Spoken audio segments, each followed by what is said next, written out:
एक बात पूछूं आपसे, जब कोई आपको गृहिणी कहता है तो आपको कैसा लगता है? सच बताइए। कभी कभी ऐसा लगता है ना कि लोग इस शब्द को बहुत हल्के में ले लेते हैं, जैसे गृहिणी होना कोई पहचान ही नहीं, बस एक मजबूरी हो। लेकिन आप और मैं दोनों जानते हैं, गृहिणी होना कोई छोटा रोल नहीं है। ये वो जिम्मेदारी है जिसके बिना पूरा घर एक दिन भी नहीं चल सकता। आपका घर आपसे चलता है। आपके उठने से दिन शुरू होता है और आपके सोने से दिन खत्म। घर में सब कुछ हो सकता है, पैसा, सामान, सुविधा, लेकिन अगर आप ना हो तो सब अधूरा है। आज मैं जो बातें कहने जा रही हूं वो किसी मोटिवेशनल किताब से नहीं है, वो आपकी रोज की जिंदगी से निकली हुई बातें हैं। वो सच हैं जो आप रोज जीती हैं, लेकिन कभी अपने लिए शब्दों में नहीं रखती। आज हम बात करेंगे एक अच्छी गृहिणी के 5 ऐसे गुणों की जो शायद आप में पहले से ही मौजूद हैं, बस आपने कभी खुद को उस नजर से देखा नहीं। सबसे पहली बात, आप जिम्मेदारी को बोझ नहीं मानती। आप सुबह सबसे पहले उठती हैं, अक्सर अलार्म से भी पहले। जब घर अभी सो रहा होता है तब आपकी आंखें खुल चुकी होती हैं और आपके दिमाग में दिन भर की एक लंबी लिस्ट चल रही होती है। किसे क्या चाहिए, किसे कहाँ जाना है, किसकी तबीयत ठीक नहीं और किसके चेहरे की खामोशी कुछ कह रही है।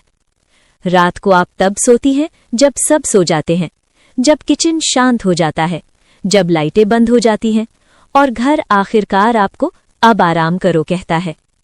लेकिन इस पूरे दिन में आप शायद ही कभी शिकायत करती हैं। आप ये नहीं कहती, ये सब मुझे ही क्यों करना पड़ता है, मेरे लिए कौन करता है? क्योंकि आप जानती हैं ये कोई मजबूरी नहीं है, ये आपका घर है और आप इसकी गृहिणी हैं।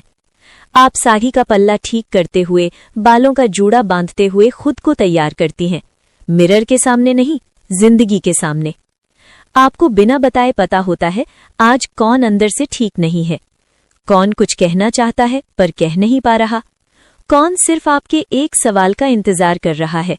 सब ठीक है ना? आप घर का काम करती हैं, पर घर सिर्फ काम से नहीं चलता, घर चलता है आपके एहसास से, आपकी समझ से और आपके बिना बोले सबको समझ लेने की आदत से। इसलिए आपके लिए ये जिम्मेदारी नहीं है, ये थकाने वाला बोझ नहीं है, ये आपका अपनापन है। ये वो रिश्ता है जो आप हर दिन पूरे मन से निभाती हैं और यही वजह है कि आप एक गृहिणी नहीं, घर की रीढ़ हैं। दूसरी बात, आपकी मुस्कान घर का पूरा माहौल बदल देती है। आपने कभी गौर किया है, जब आप मुस्कुराती हैं तो घर हल्का हो जाता है, जैसे किसी ने बिना बताए घर की हवा बदल दी हो। आप जानती हैं कि घर सिर्फ दीवारों से नहीं बनता, घर बनता है बोलने के तरीके से, आवाज के लहजे से और उस भाव से जो बिना शब्दों के भी सब तक पहुंच जाता है। इसीलिए आप हर बात सोच समझ कर कहती हैं। आपको पता है शब्द बहुत ताकत रखते हैं, वो जोड़ भी सकते हैं और तोड़ भी सकते हैं। आप किसी को नीचा दिखाकर खुद को ऊंचा नहीं बनाती, किसी की कमजोरी पर हंसना आपको मजबूत नहीं लगता। आप जानती हैं सम्मान शोर से नहीं, संयम से मिलता है। आप शांति से बोलती हैं, मर्यादा में रहकर, गुस्सा आए तब भी। आप अपने शब्द तौल कर चुनती हैं, क्योंकि आप जानती हैं घर के भीतर बोले गए शब्द दिल में बहुत गहरे उतरते हैं। आपकी मुस्कान इस घर के लिए तावीज जैसी होती है, एक ऐसी सुरक्षा जो दिखती नहीं पर महसूस जरूर होती है। और जिस दिन आप ज्यादा नहीं बोलती, जिस दिन आपकी मुस्कान थोड़ी थकी हुई लगती है, उस दिन घर की दीवारें भी कुछ अधूरी सी लगती हैं, जैसे घर पूछ रहा हो, आज हमारी गृहिणी ठीक तो है ना? यही आपकी ताकत है।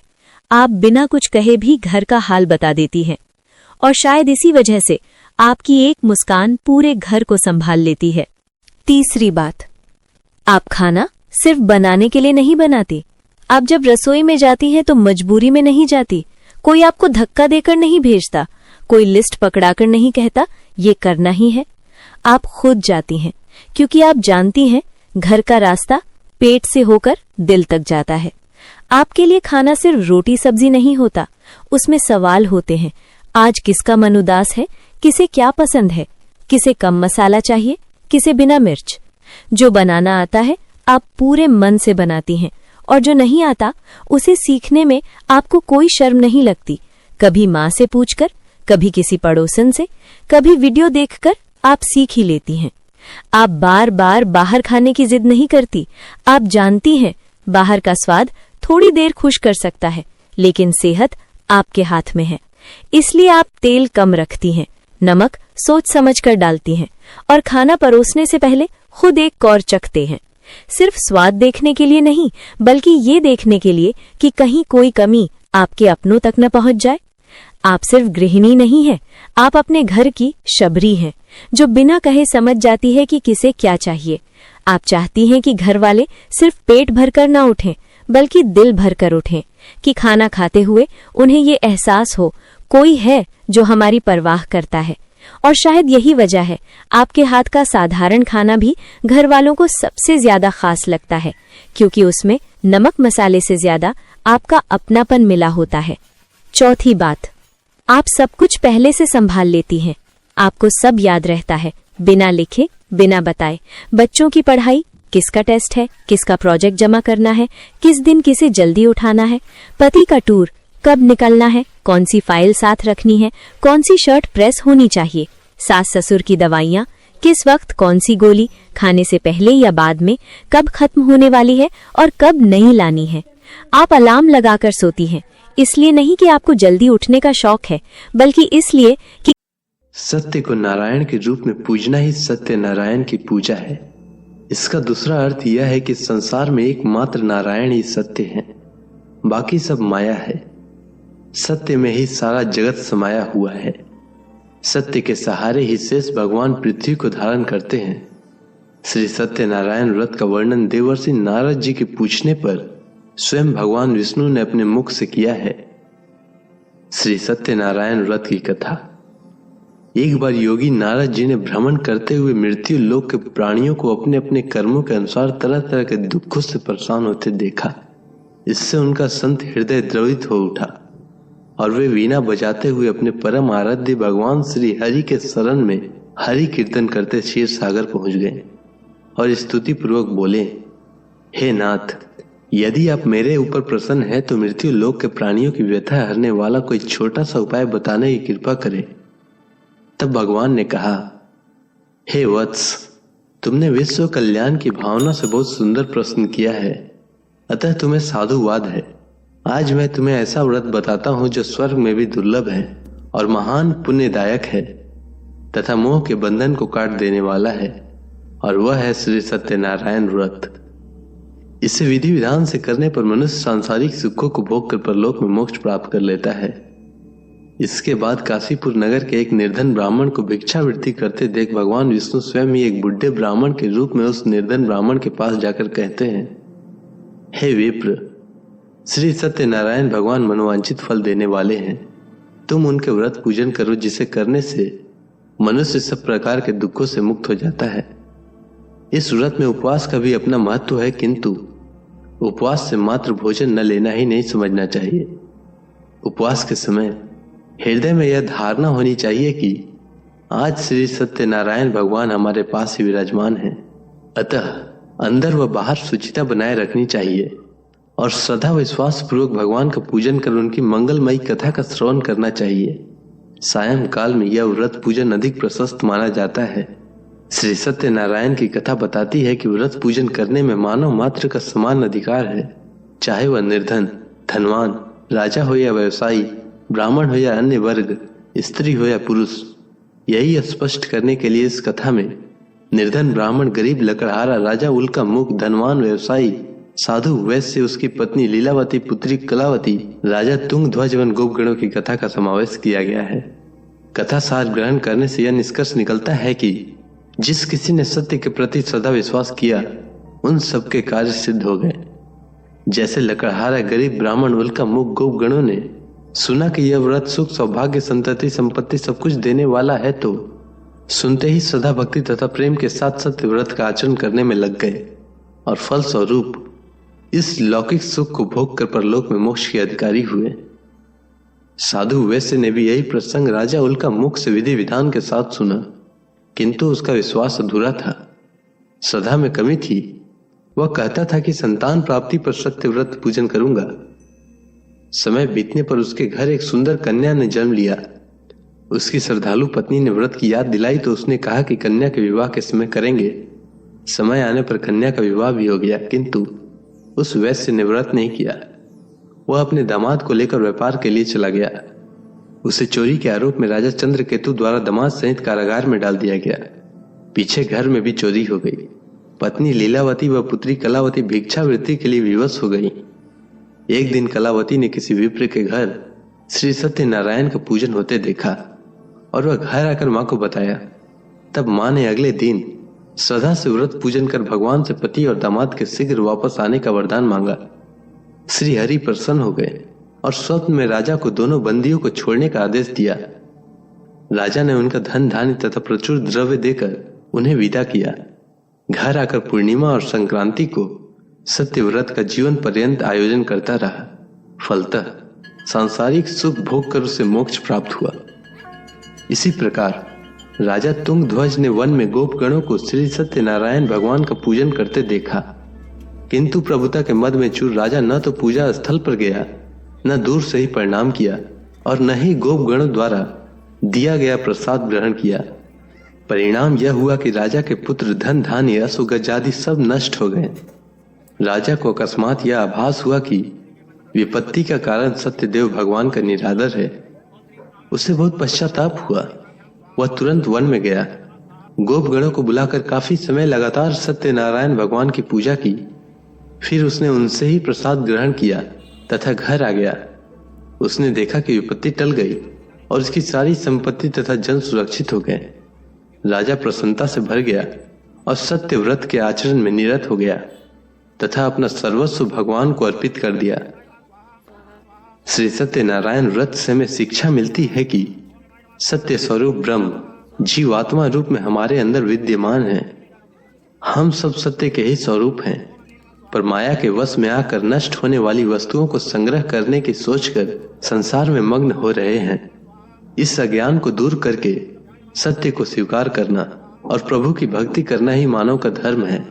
यही सत्यनारायण व्रत और कथा का सार है। बोलिए श्री सत्यनारायण भगवान की जय। आप ये नहीं कहती ये सब मुझे ही क्यों करना पड़ता है, मेरे लिए कौन करता है? क्योंकि आप जानती हैं ये कोई मजबूरी नहीं है, ये आपका घर है और आप इसकी गृहिणी हैं। आप साड़ी का पल्ला ठीक करते हुए, बालों का जूड़ा बांधते हुए खुद को तैयार करती हैं, मिरर के सामने नहीं, जिंदगी के सामने। आपको बिना बताए पता होता है आज कौन अंदर से ठीक नहीं है, कौन कुछ कहना चाहता है पर कह नहीं पा रहा, कौन सिर्फ आपके एक सवाल का इंतजार कर रहा है। सब ठीक है ना? आप घर का काम करती हैं, पर घर सिर्फ काम से नहीं चलता। घर चलता है आपके एहसास से, आपकी समझ से और आपके बिना बोले सबको समझ लेने की आदत से। इसलिए आपके लिए ये जिम्मेदारी नहीं है, ये थकाने वाला बोझ नहीं है, ये आपका अपनापन है। ये वो रिश्ता है जो आप हर दिन पूरे मन से निभाती हैं। और यही वजह है कि आप एक गृहिणी नहीं, घर की रीढ़ हैं। दूसरी बात, आपकी मुस्कान घर का पूरा माहौल बदल देती है।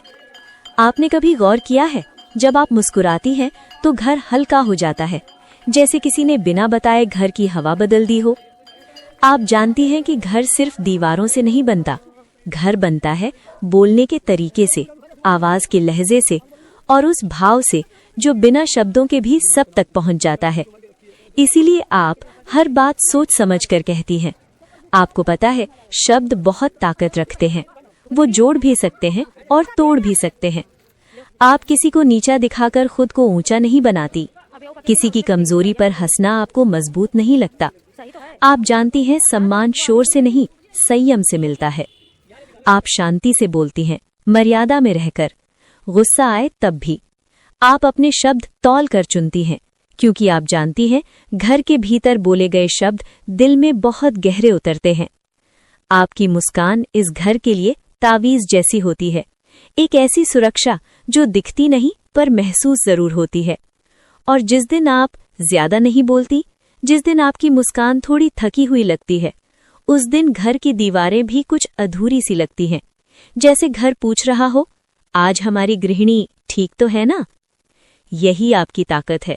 आप बिना कुछ कहे भी घर का हाल बता देती हैं और शायद इसी वजह से आपकी एक मुस्कान पूरे घर को संभाल लेती है। तीसरी बात, आप खाना सिर्फ बनाने के लिए नहीं बनाती। आप जब रसोई में जाती हैं तो मजबूरी में नहीं जाती।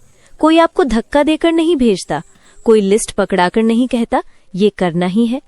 आप खुद जाती हैं क्योंकि आप जानती हैं घर का रास्ता पेट से होकर दिल तक जाता है। आपके लिए खाना सिर्फ रोटी सब्जी नहीं होता, उसमें सवाल होते हैं। आज किसका मन उदास है, किसे क्या पसंद है, किसे कम मसाला चाहिए, किसे बिना मिर्च।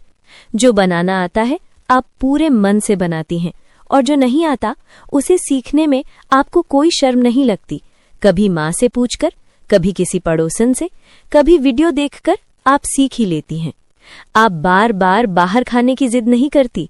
आप जानती हैं बाहर का स्वाद थोड़ी देर खुश कर सकता है, लेकिन सेहत किसी को नीचा दिखाकर खुद को ऊंचा नहीं बनाती। किसी की कमजोरी पर हंसना आपको मजबूत नहीं लगता। आप जानती हैं सम्मान शोर से नहीं, संयम से मिलता है।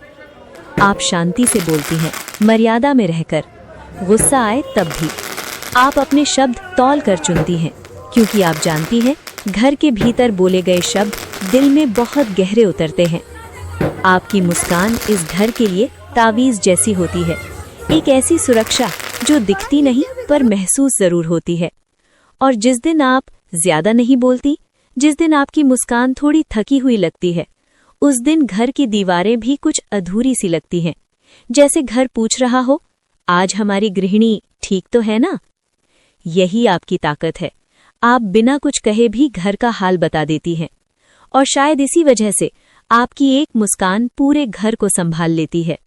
तीसरी बात, आप खाना सिर्फ बनाने के लिए नहीं बनाती। आप जब रसोई में जाती हैं तो मजबूरी में नहीं जाती। कोई आपको धक्का देकर नहीं भेजता, कोई लिस्ट पकड़ाकर नहीं कहता ये करना ही है।